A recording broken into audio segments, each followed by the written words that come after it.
Hello. While I'm on my way home, I want to tell you a terrifying story that happened in Florida. This will be the very first episode of this series. Tell me what you think about this idea. Every time I'm on the road, I'll share a new scary story with you. So, let's begin. Sometimes, a person can be sitting safely inside their home with their children around them, feeling completely secure, never imagining that the real danger might not come from outside the house, but from the closest place possible, from their own child's bedroom. Today's story is about a 10-year-old girl, an innocent child who spent her days doing what millions of kids around the world do, playing a popular online game. But one day, something changed. She slowly slipped into a strange and disturbing world, a world that transformed her from a normal child into someone who began thinking about murder. Who was sending her secret messages? How did she become convinced that sacrificing her own family was the only way she could survive? And what does the game Roblox have to do with everything that happened? The girl in this photo is named Tara Sykes. Her case went viral across the United States, a real story that happened in 2024. But the disturbing part is this. What happened to her could easily happen in any home, anywhere in the world, because it all started with a game that almost every household knows, a game played by millions of children every single day. And the answer to why this happened is something you probably wouldn't expect. So stay with me until the end of this story, because what you're about to hear might completely change the way you think about video games and the way you protect your children. Let's go back to the beginning of this strange story. The year was 2024, more specifically, the state of Florida in the United States. There was a small family living there. The father, Aiden, the mother, Sophia. They had been married for nearly 11 years. Together, they had a 10-year-old daughter named Amelia, and just 2 months earlier, they had welcomed a new baby girl into the family. Their life seemed completely normal. They lived in a quiet neighborhood in Florida, surrounded by relatives and familiar faces. Everything appeared stable. Amelia was like many children her age. She loved video games. In fact, she spent most of her time playing them, especially one game in particular, Roblox. Many of you watching this right now probably have children who play it too. It's one of the most popular games among kids worldwide. But the real question is this: what is the dark side behind this game? That's what we're about to uncover. Aiden and Sophia were both busy with work most of the time. Because of that, they often let Amelia do whatever she wanted at home. They felt safe. After all, she was inside the house. What danger could possibly exist there? They trusted their daughter. They believed they had raised her well. What they didn't realize was that the danger could come from the place they least expected. Because the parents were constantly busy, and now with a newborn baby demanding most of their attention, nearly all of their focus shifted to the new child. And slowly, Amelia was forgotten. She spent most of her time alone, locked inside her room, the door closed, hours passing as she played games without anyone checking on her. Sometimes they wouldn't hear a single sound from her for hours, but after a while, her parents began noticing something strange. Little by little, Amelia's behavior started to change, and it wasn't comforting. She kept her door closed all the time. She preferred being alone. She avoided spending time with her parents. They also noticed something else. Amelia seemed unusually jealous of her baby sister. Now, some jealousy between siblings is normal, especially when a child has been the only one in the family for many years. Amelia had spent 10 years as the only child. Now suddenly, someone new had entered her world, someone who was sharing the love of her parents. So her parents assumed it was just normal sibling jealousy, nothing more. But as days passed, her behavior became even stranger.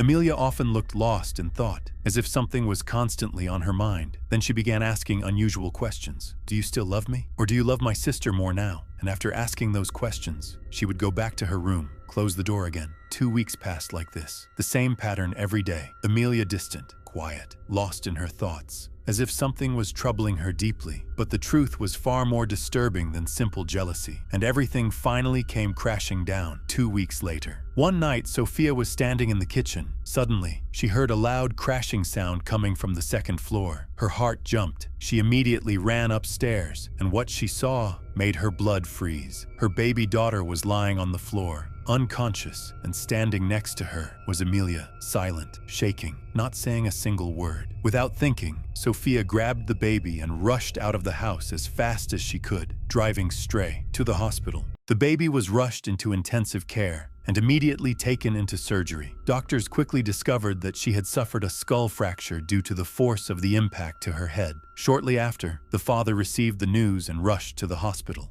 He had no idea what had happened. He only knew that something terrible had occurred. Not long after his arrival, the police showed up as well. When they began asking questions and investigating what had happened, they discovered something shocking. Amelia was the one who had thrown her baby sister to the ground. She was the one responsible for the skull fracture. At first, the police couldn't find a clear explanation. The only assumption they had was that the older child might have been going through a psychological crisis, maybe jealousy, maybe emotional stress after the birth of a new baby in the family. So they told the parents that Amelia should be evaluated by psychological specialists to better understand her mental state. The newborn remained in intensive care, and the parents eventually returned home. A few days passed after the incident. Things became quieter, but then something happened that completely shocked the mother. Her daughter said something that she never expected to hear. Amelia looked at her mother and said, in a calm and almost innocent tone, "I chose the easiest way to get rid of my sister so that I could live, and so you and Dad could live too, because I love you and I was afraid for you. I didn't know what else to do. The agreement was that my sister had to die so that my family and I could survive, but she didn't die, and now I'm really scared. I don't know what's going to happen next." The mother was horrified.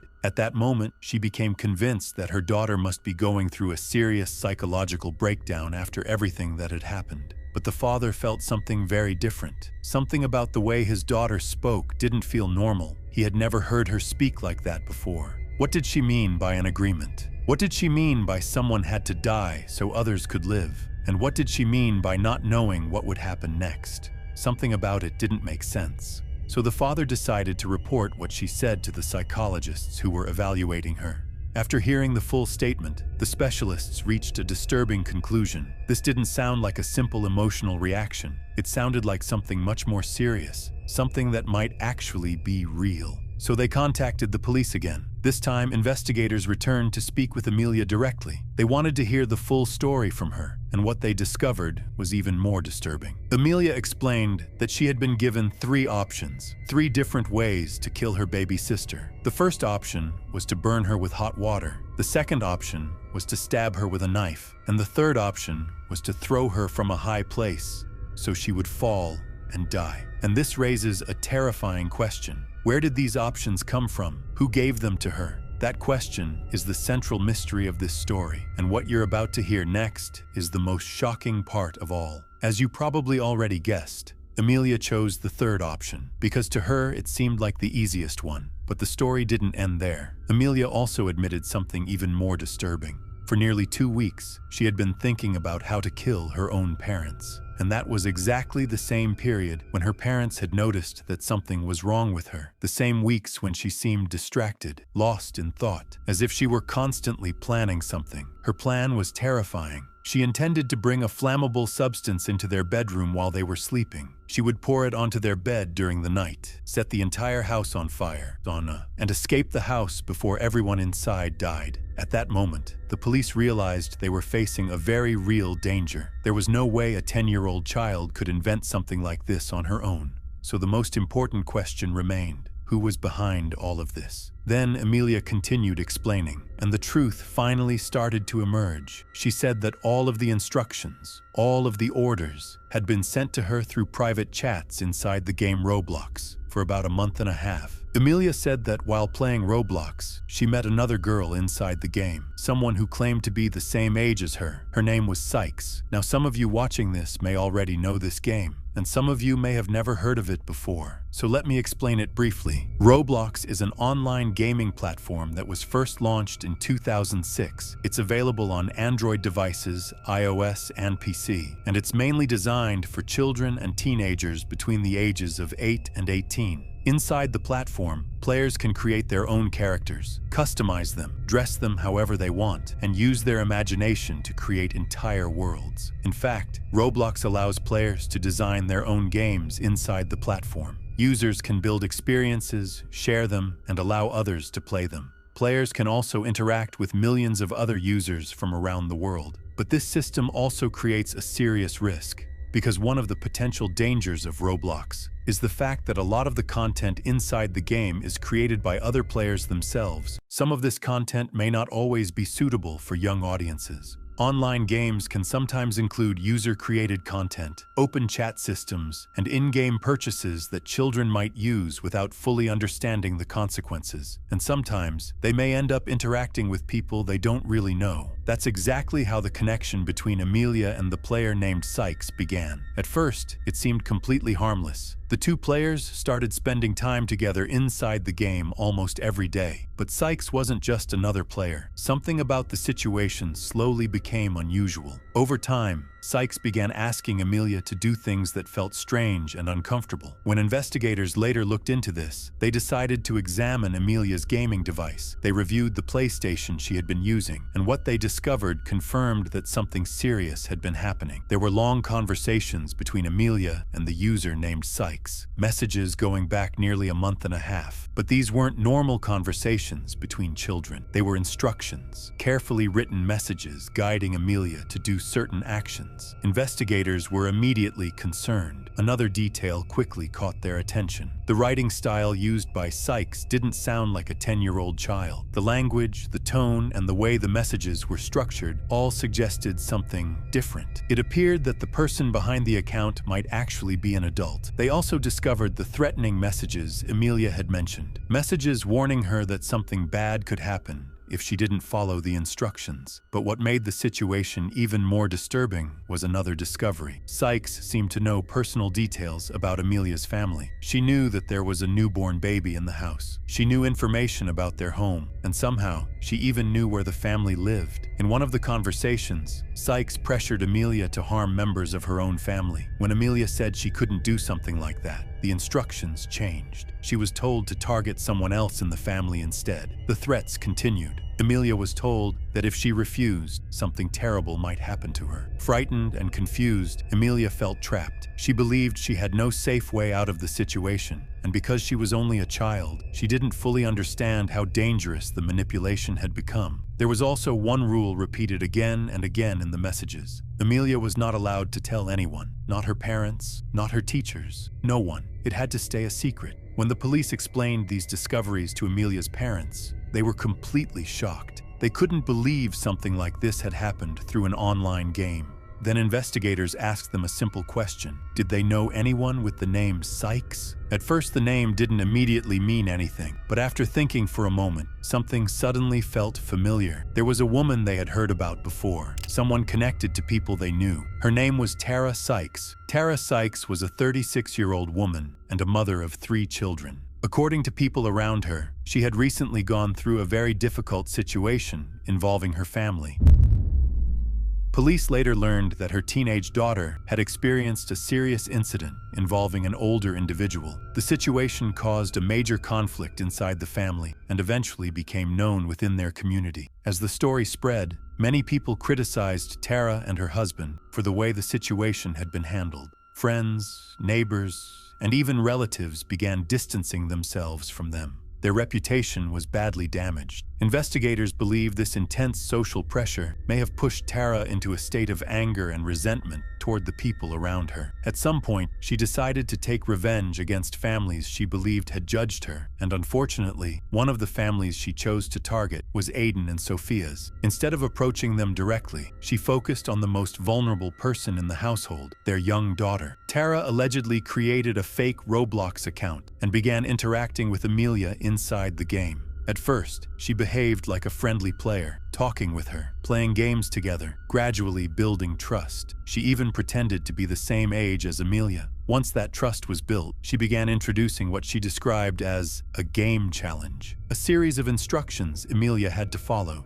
and if she refused, something bad might happen. When police finally gathered enough evidence, they went to Tara Sykes' home. She was taken into custody. At first, she denied having any involvement, but investigators later found digital evidence on her gaming device that matched the same conversations discovered on Amelia's system. And with that evidence, the truth began to come into focus. All of this evidence was later presented in court. Tara Sykes was charged with incitement to murder and violence against a minor. When Amelia's parents heard the full truth, they were completely shocked. Only then did they finally understand why their daughter had seemed so distant and distracted for weeks. They realized she had been carrying a terrifying secret all along, and they deeply regretted not noticing earlier and not helping her when the signs first appeared. Authorities in Florida later stated that they had never encountered a case this disturbing before. But before ending this story, there are a few extremely important points that must be mentioned, especially for parents. The real danger of Roblox is not the game itself. Roblox by itself is simply a game. The real risk comes from something else entirely. It comes from the people behind the screens, the developers who create certain experiences inside the platform, or strangers who communicate with children through in-game chat. Children often have no idea who they are really talking to, and that is where the danger begins. One of the biggest problems inside the game is the presence of bots. Bots are not always just harmless automated systems inside the game. In many cases, they can become a serious threat to both the safety of the platform and the players themselves. Some bots enter games simply to post suspicious links. Imagine clicking a link without realizing that it could steal your personal information or install harmful software on your device. This alone makes the environment unsafe, but unfortunately, it doesn't stop there. Some bots are designed for something even worse. There are bots specifically created to scam children. These bots join games and try to manipulate young players emotionally. They gain their trust and then attempt to trick them into sending money using their parents' credit cards. Which brings us to an important question. Do we really know who our children are talking to online? The world today is wide open, and no one truly knows what strangers on the internet might be thinking. That's why parents must always stay aware of what their children are doing online. You should be the ones guiding and protecting them, not the phone controlling their lives. May God protect all of us and our families. And with that, today's case comes to an end. I hope the message behind this story reached you clearly. And if you are interested in more cases like this, stories involving investigations, mysteries, and real crimes, then I highly recommend watching the next episode as well. You'll definitely find it fascinating. This was Mustafa. See you next time.